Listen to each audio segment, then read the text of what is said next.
You're listening to the Dibbly Dobbly Podcast.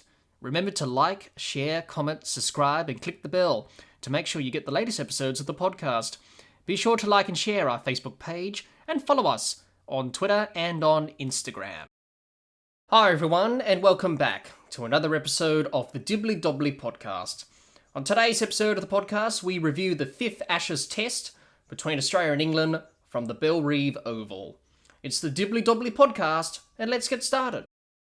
Let's have a look at the match summary of the 5th Ashes Test from Bellerive Oval between Australia and England. Australia batted first and made 303 in their first innings. Head top scored with 101, and Broad and Wood took 3 wickets each for England. England, in reply in their first innings, were all out for 188. Wokes top scored with 36, and Cummins took 4 wickets for Australia. Australia in their second innings were bowled out for 155. Alex Carey top scored with 49. Wood took 6 wickets for England. England needed 271 runs to win in their second innings and were bowled out for 124. Crawley top scored with 36. Boland and Green took 3 wickets each for Australia. Australia won by 146 runs and won the series 4-0, and Travis Head was named man of the match. What were the key moments and key factors from this 5th Ashes Test between Australia and England? England's bowling, having Australia 3 for 12 early in their first innings. Australia's batting, the partnerships between Marnus Labuschagne and Travis Head of 71 for the 4th wicket, and Travis Head and Cameron Green of 121 for the 5th wicket, helped Australia get out of trouble from 3 for 12 to post 303 in their first innings. Australia's bowling to dismiss England for 188 in their first innings to get a crucial first innings lead of 115 runs. Australia's batting to post 155 all out in their second innings, which helped them set England a target of 271 runs.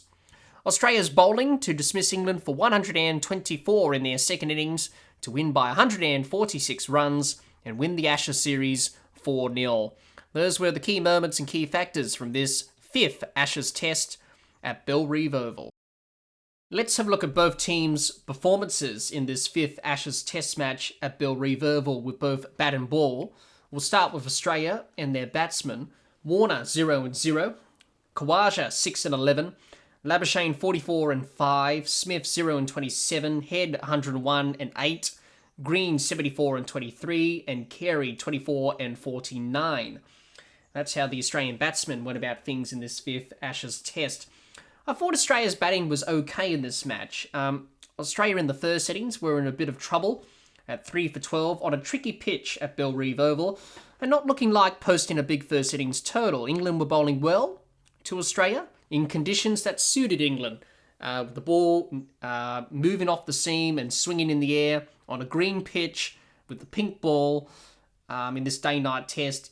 England in the box seat to really get into a good position in this match and put Australia under pressure. But it wasn't until the Marnus Labuschagne and Travis Head partnership of 71 for the 4th wicket that was the key for Australia in terms of them getting to the 303 score in the first innings.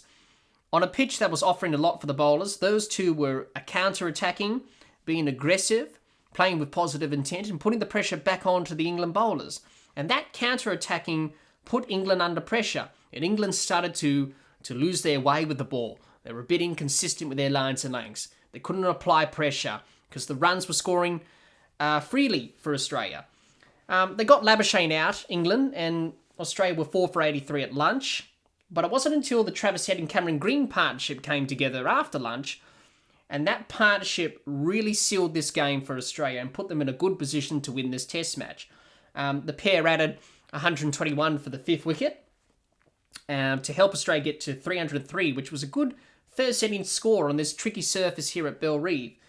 And also continued on that counter-attacking approach, and England did not have any answers to combat that from Head and Green, and really gave away a good start and a golden opportunity to bowl Australia out for a low first innings score.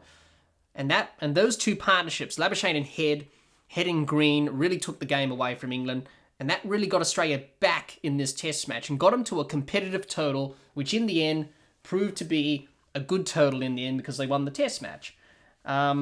Also, the lower order runs. Once again, Australia's tail wagged, adding vital lower order runs. The partnerships of 32 for the 6th wicket between Carey and Green, 28 for the 9th wicket between Lyon and Carey, and 23 for the 10th wicket between Lyon and Boland. Those partnerships were very handy for Australia in terms of them getting to that 303 score. So once again, Australia's tail enders were contributing as they have done throughout this whole Ashes series.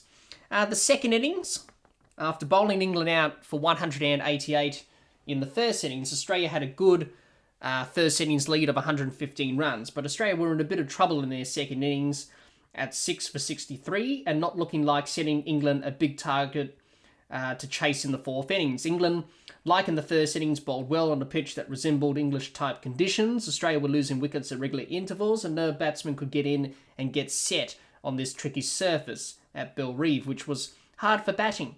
But Alex Carey was the only batsman to survive and get in on this surface. His innings of 49 was crucial for Australia.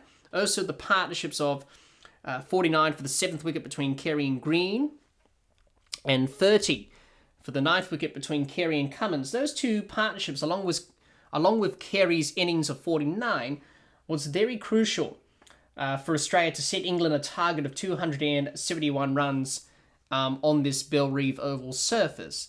And in the end, Australia were able to win the test match, bowling England out cheaply in the second innings, which England collapsed badly, losing 10 for 56. And those contributions were very important for Australia.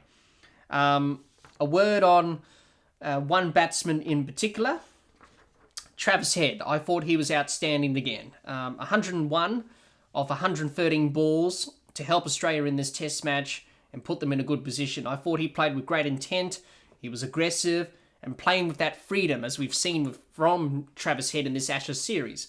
His century at Brisbane was a great century, when he went off at the Gabba.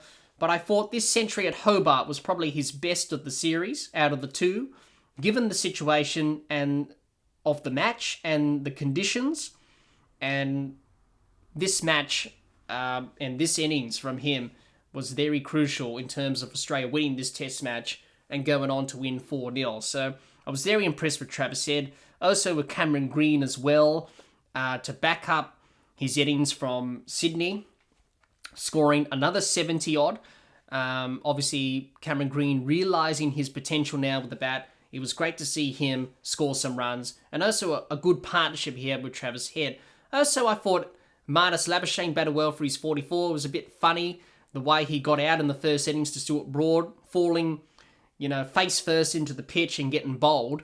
But besides from that, I thought his partnership with Head was very crucial, and he played a very good knock in the first innings to get Australia to a very good score of 303 in the first innings. And I thought Alex Carey was very good as well for his 49. Obviously a bit under pressure heading into this last test match, Carey, because of his batting and also his keeping. But I thought he kept well in this match as well, and I thought he batted well in the second innings, and he was the only batsman that really got in and really fought it out for Australia to get him into a good position. So I thought Alex Carey played well as well. But, it was a great team effort from Australia.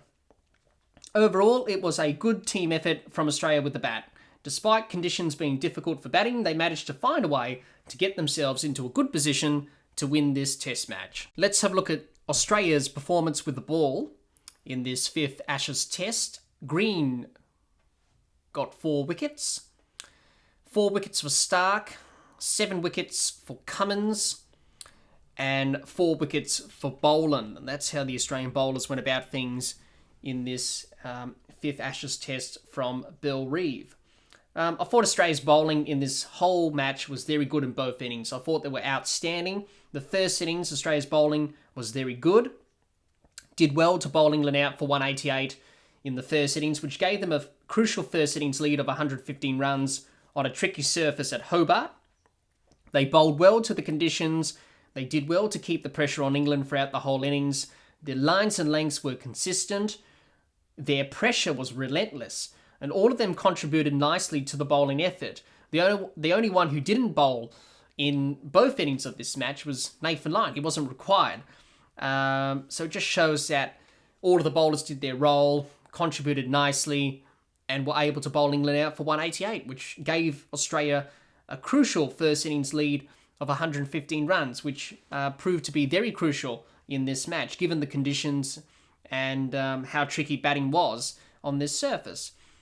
But I thought the second innings bowling from Australia was outstanding. I thought that was the highest quality of bowling I've seen in terms of relentless pressure, and how England crumbled under that pressure just shows how good the bowling was from Australia.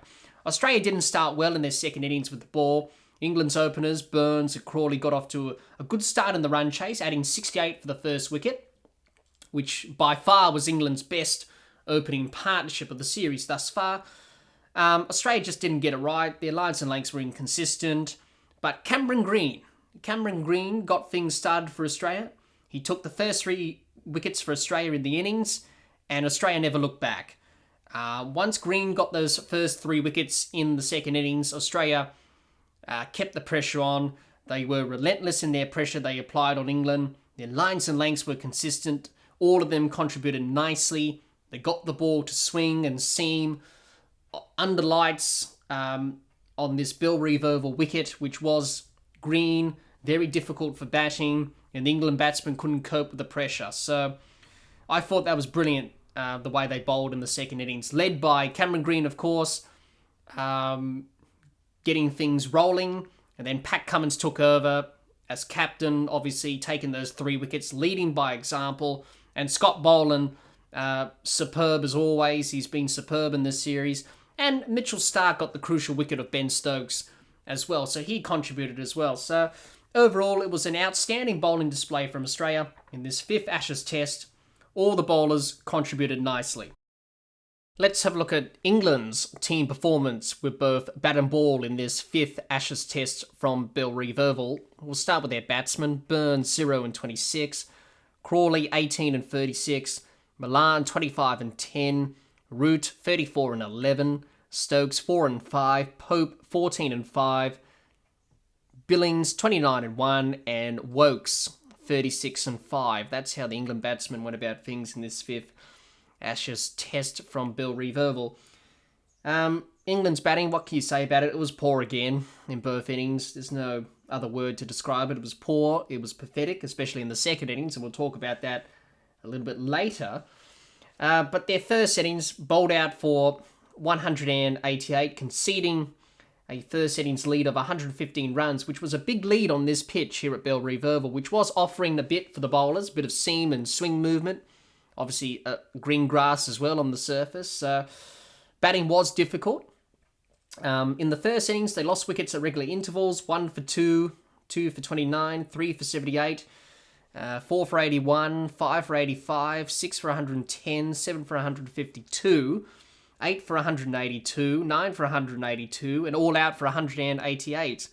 Lack of partnerships again, 2, 27, 49, 3, 4, 25, 42, 30, 0, and 6. And it wasn't a surprise that England batted poorly in this match. And it was a poor first innings performance with the bat on a pitch that did resemble English-type conditions, and you thought the England players would adapt and play well on this pitch. But as we've seen in this series, their batting has been poor, and it showed in the first innings. But the second innings, they started well, England. Burns and Crawley added 68 for the first wicket, which was England's best opening partnership of this series. And they were playing some good shots. They were scoring runs at a regular rate, playing with good intent, being positive, being aggressive. Australia didn't quite get their lines and lengths right at the start, and England were able to get the second innings off to a good start, Burns and Crawley. But once Burns got out before tea, that's where things started to go wrong for England. They lost 10 for 56 inside 22.4 overs. That batting collapse summed up their batting in the series and their series overall. Nothing more to add on that. It was a poor, pathetic performance with the bat.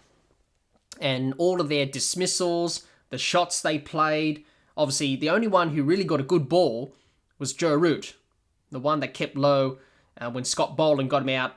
That one kept low and shot underneath his bat and removed his off stump. Besides from that, everyone else's dismissals were poor. and especially Ollie Robinson's dismissal towards the end. He backed away from the stumps. That just told me that, England wanted to wrap it up quickly. They gave up, lack of fight. Robinson just backed away. He was nearly off the pitch. He backed away so much, he was nearly off the cut stuff. And all Cummins needed to do was bowl full and straight, hit the stumps. He did, and that was the end of the test match, and that summed up England's tour, really. To lose 10 for 56 in 22.4 overs after being none for 68 was a poor, pathetic performance. And it just shows England's mindset, the way they've been batting in this series. They just wanted to go home, give up. We don't want to be here anymore. It's been a tough tour. Can we just go home already? So it was just terrible. Absolutely terrible. And it's probably one of the worst batting collapses I've seen. And they just fell away and didn't show any fight at all. So overall, it was a poor batting performance from England. The second innings batting collapse summed up their tour and their batting in this Ashes series. Let's have a look at the bowlers' performance in this fifth Ashes test for England. Root didn't take any wickets. 3 wickets for Wokes, 9 wickets for Wood, 6 wickets for Broad, and 2 wickets for Robinson. That's how the England bowlers went about things in this fifth Ashes test. I thought England's bowling was okay in this test match. The first innings, England started well with the ball, having Australia 3 down for 12 in their first innings. They bowled well to the conditions, which resembled English-type conditions, green pitch, ball moving off the seam and swinging with the pink ball under lights as well. But England didn't make the most of this golden opportunity to bowl Australia out for a low first innings score. The Head and Labuschagne partnership of 71 for the 4th wicket, that's where the game started to turn in Australia's favour. And that's where England started to lose it with the ball. Those two started the counter-attack for Australia, Head and Labuschagne. They thought, right, okay, a ball's going to have our name on it. We might as well play our shots, be aggressive, look to play with positive intent, put the pressure back onto the England bowlers, and they did it superbly. That England were inconsistent with their lines and lengths. They didn't quite get it right with the ball, I should say. But once they broke that partnership, they had Australia 4 for 83 at lunch on day one. So despite that partnership going for 71 runs, they had an opportunity to really put Australia under pressure and bowl them out for a score maybe of 100 or something like that.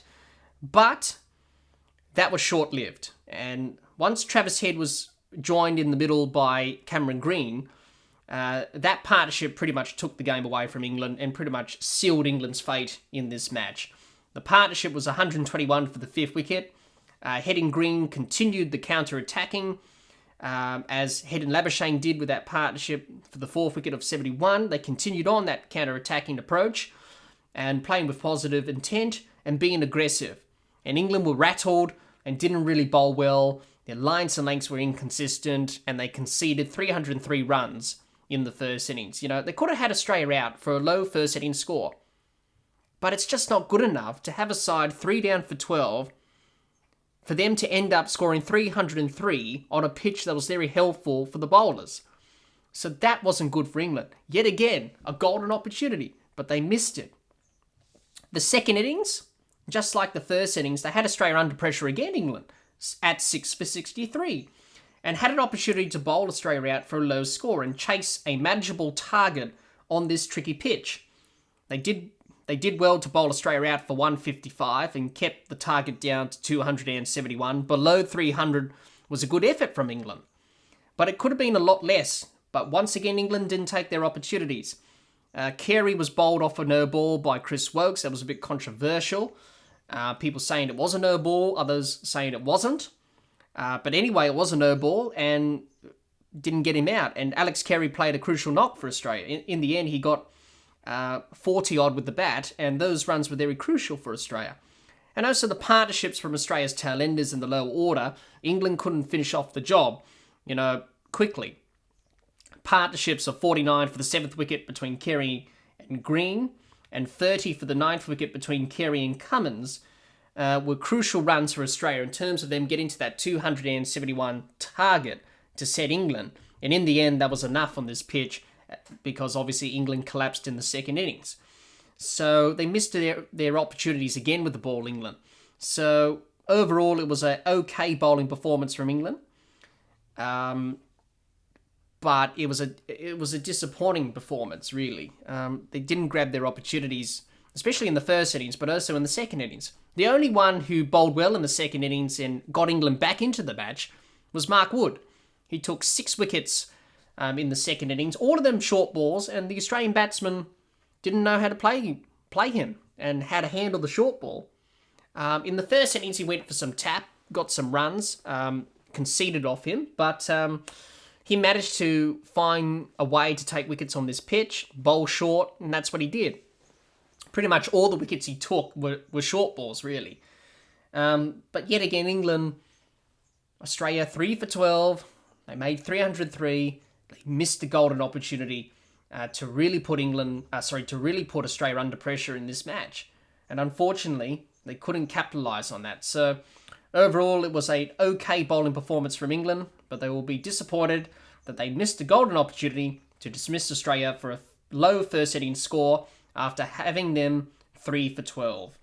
Overall, it was a disappointing performance from England in this final test of this Ashes series. What a test match we have seen at Bellerive Oval. From the moment the first ball was bowled, this test match was on fast forward mode. This test match had it all: runs, wickets and batting collapses. Australia in the end was simply too good for England and deserved their 4-0 series victory. Well, that's all the time we have for this episode. Be sure to subscribe and click the bell to get the latest episodes of the podcast, and like and share our Facebook page and follow us on Twitter and on Instagram. Until next time, keep safe and bye for now.